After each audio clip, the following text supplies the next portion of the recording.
आत्मीय भाइयों एवं बहनों, अपना दृष्टिकोण ठीक रखें। पुस्तक लेखक श्री राम शर्मा आचार्य। विषय लौकिक सुखों का स्रोत खोजें। पृष्ठ 24। आपको स्वाध्याय सत्संग के क्रम में पढ़कर सुनाते हैं। आइए सुनते हैं। अनेक अनेक गुत्थियों और समस्याओं के साथ मनुष्य का जीवन उलझा हुआ है। उन्हें यह सुलझाना चाहता और शांतिपूर्वक रहना चाहता है, पर वे सुलझ नहीं पाती।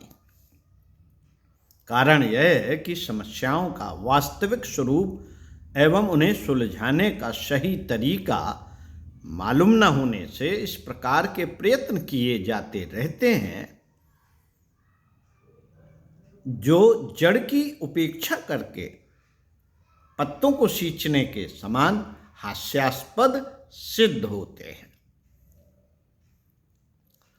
परमात्मा सबका पिता है। उसे अपने सभी पुत्र समान रूप से प्यारे हैं। वह सबका हित और कल्याण चाहता है और सभी के लिए समान स्नेह से सुख साधन एवं सुविधाएं प्रदान करता है। किंतु देखा जाता है कि कितने ही व्यक्ति दुखी और कितने ही सुखी हैं। इस भिन्नता का कारण कोई बाहरी व्यक्ति, परिस्थिति, ग्रह नक्षत्र या देवदानव नहीं, वरन वह स्वयं ही है। मित्रों, प्रत्येक व्यक्ति अपने भाग्य का निर्माता स्वयं है। प्रारब्ध और आकस्मिक हानि लाभ जो कि दैवी अनुग्रह या कोप समझे जाते हैं, वस्तुतः हमारी अपनी निज की कृति ही है। भूतकाल में हमने जो कुछ शुभ अशुभ कर्म किए हैं, वे ही आज प्रारब्ध बनकर सामने खड़े होते हैं। पूर्वकृत शुभ कर्मों का जब सुखद परिपाक सामने आता है, तब वह दैवी कृपा जैसा लगता है, और जब अशुभ कर्मों का दुखदायी परिणाम सामने आता है, तो वह ईश्वरीय कोप या भाग्यहीनता जैसा प्रतीत होता है। वस्तुतः अपनी प्रत्येक भली बुरी परिस्थिति का उत्तरदायित्व स्वयं अपने ऊपर ही होता है। सुख और दुख देने की शक्ति बाहर की अन्य किसी सत्ता में नहीं, किसी अन्य सत्ता में नहीं। यह तो व्यक्ति स्वयं ही है जो अपने लिए शुभ अशुभ परिस्थितियों का निर्माण किया करता है। मकड़ी अपना जाला स्वयं बनाती है और उसमें स्वयं ही उलझी रहती है। मनुष्य ने भी अपनी परिस्थितियों का जाला स्वयं ही बुना होता है और वह स्वयं ही उसमें फंसता निकलता रहता है।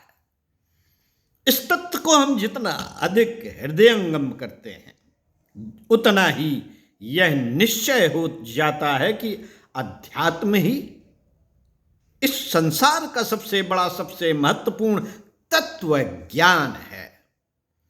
यही सबसे बड़ी शिक्षा और यही सबसे बड़ी बुद्धिमत्ता है।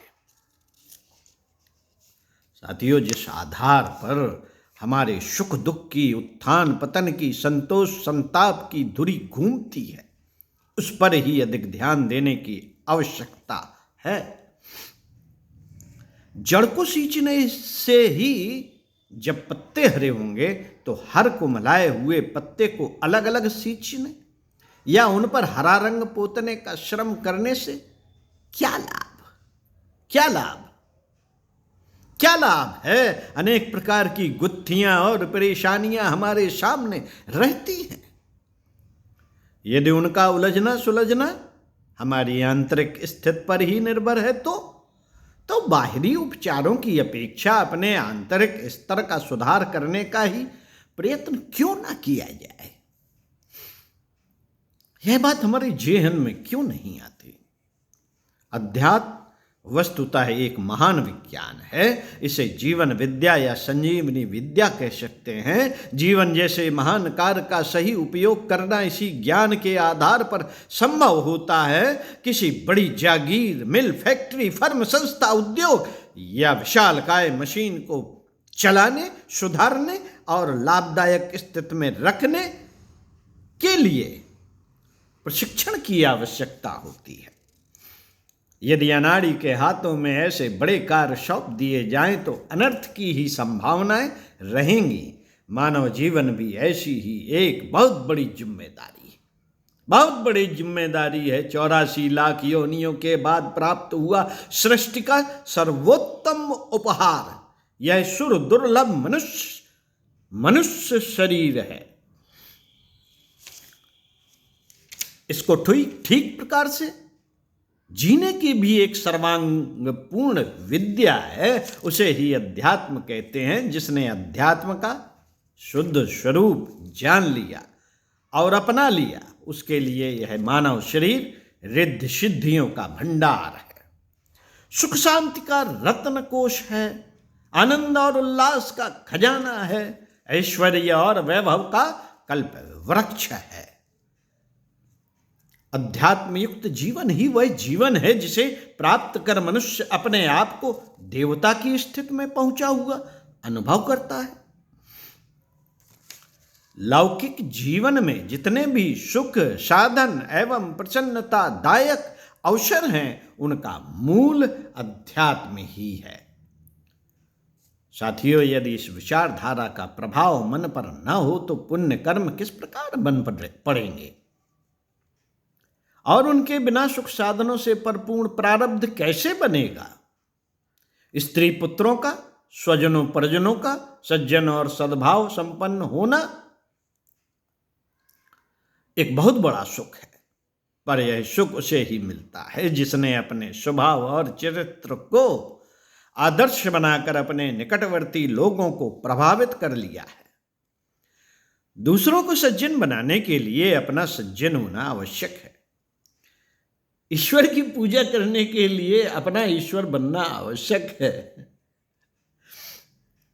क्रोधी बाप के बेटे अवज्ञाकारी ही हो सकते हैं।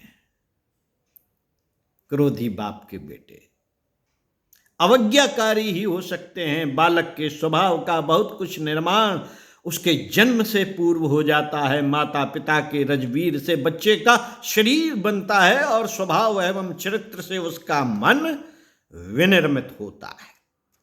अच्छी संतान पैदा करने के इच्छुक माता पिता को इसके लिए वर्षों पूर्व आत्मनिर्माण की साधना करनी पड़ती है। अपना चेहरा कुरूप हो तो फोटो भी कुरूप आती है, कुरूप ही खींचेगी।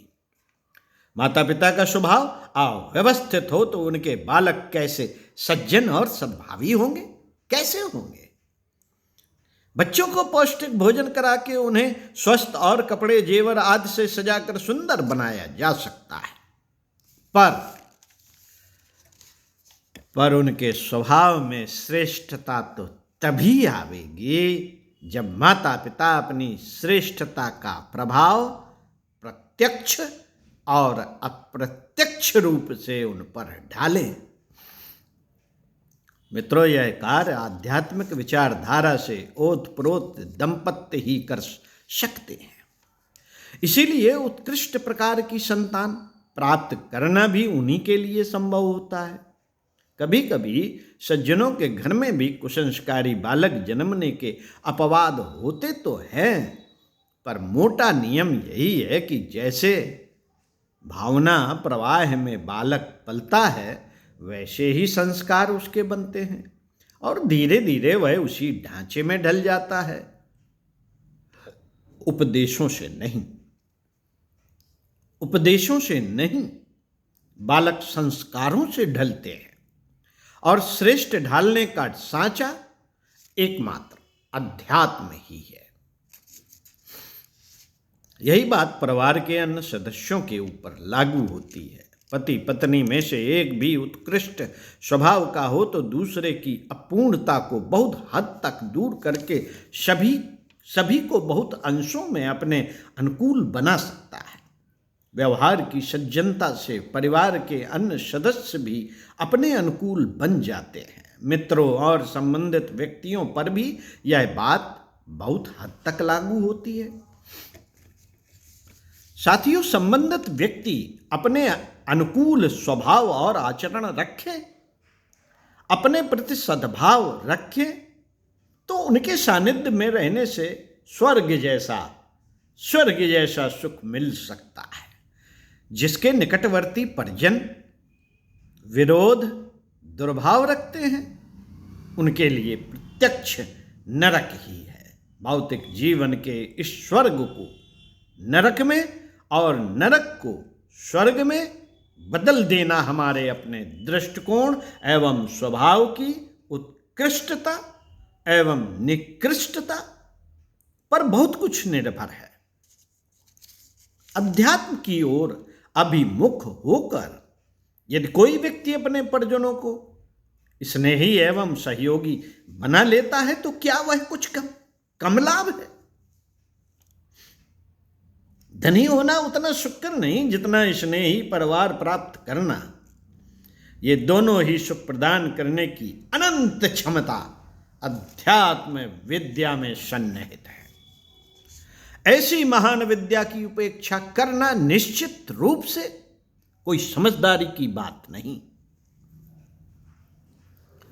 साथियों, बहुत आमदनी होने पर तो कोई भी सुख साधन इकट्ठे कर सकता है, बहुत आमदनी होने पर अध्यात्मवादी के लिए कम आमदनी में बनियों की अपेक्षा अधिक सुखपूर्वक जीवन यापन करना संभव है।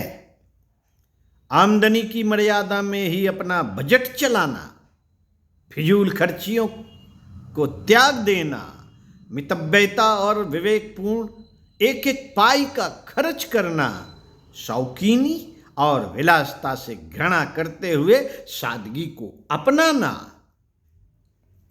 खर्च में दूसरों की होड़ न करके अपनी ही परिस्थितियों में संतोष रखना आदि अनेक सद्गुण आध्यात्मिकता की ही देन है, जो गरीबी में अमीरी का आनंद उपलब्ध करा सकते हैं।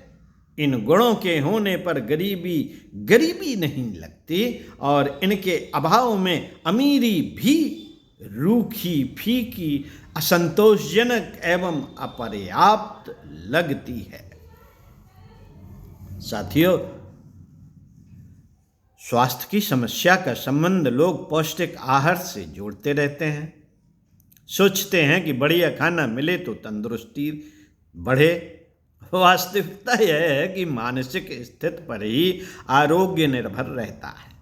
हंसमुख, चिंता रहित, सरल स्वभाव, निष्कपट, सदाचारी व्यक्ति आमतौर से स्वस्थ रहते हैं, क्योंकि उनका अंतःकरण उस आग में नहीं जलता रहता जो स्वास्थ्य को चौपट करने में सबसे बड़ा कारण सिद्ध होता है। असंयम भी स्वास्थ्य की बर्बादी का एक महत्वपूर्ण कारण है। जिह्वा का चटोरापन, अंट संट चीजें अनावश्यक मात्रा में पेट में ठूंसते रहने के फलस्वरूप आंतें खराब होती हैं, रक्त दूषित होता है और नाना प्रकार की बीमारियां जड़ जमाती हैं।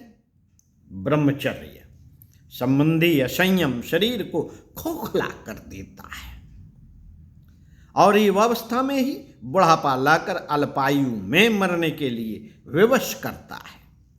इससे शरीर का हर अंग दुर्बल होने लगता है और बीमारियां घेरती हैं। साथियों, लौकिक जीवन में आरोग्य धन